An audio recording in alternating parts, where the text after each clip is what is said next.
In July 2002, Tonda Lin shot her landlady in the head, and when she was caught, she told the police that our world is not real, it's an illusion created by the machine overloads.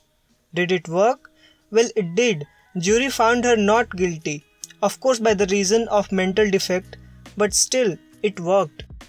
A psychological state in which person feels that reality is not external to their brain is called solipsism syndrome. Person having this syndrome believes that only their mind and themselves is sure to exist. Everybody and everything else in this whole universe is just a hoax. That woman got bailed out of the jail because, well, we don't punish someone who is mentally unstable. And also there is no way to prove something like this.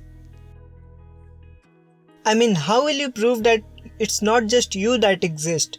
Everything else is just an illusion of your own brain. Or how can you prove that you are not just brain in the jar, far from all the reality and truth, just dreaming about what is happening around you? Or how can you say universe wasn't created just 10 minutes ago, along with all your memories within you?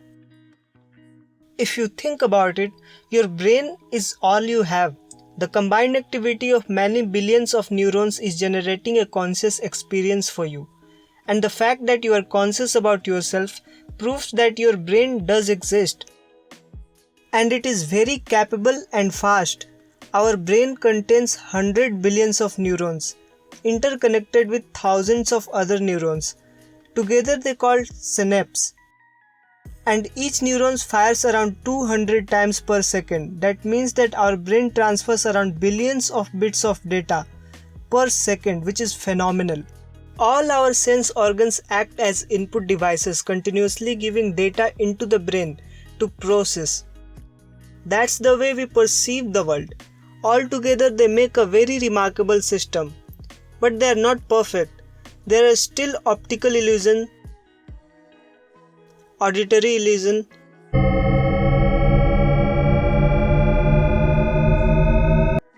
hallucinations, etc. But here is the question, is perception is only dependent on the signal coming into the brain through our sense organs? I believe perceptual predictions flowing in opposite direction contribute as much in the way we perceive the world. For example, there are two tiles in this picture, A and B, where A appears to be the darker one and B lighter one. That's how our eyes sees them, right? But the reality is entirely different. They are of same shades and same color. You can see them yourself.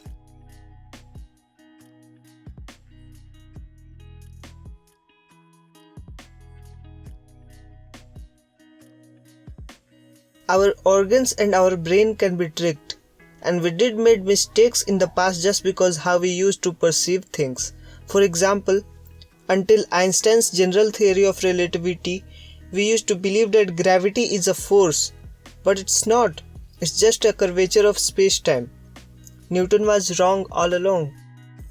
And the most obvious one, centuries ago we used to believe that our Earth was flat, just because it looked flat. I mean, how stupid.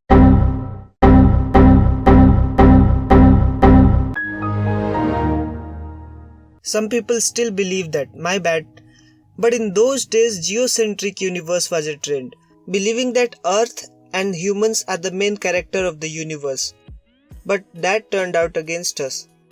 But let's get to our question. Are you the main character of the universe? Well, you could be, given that there is not enough data to support or decline it. But most of us believe the opposite of that, because it's convenient, it's easy, and it works for us.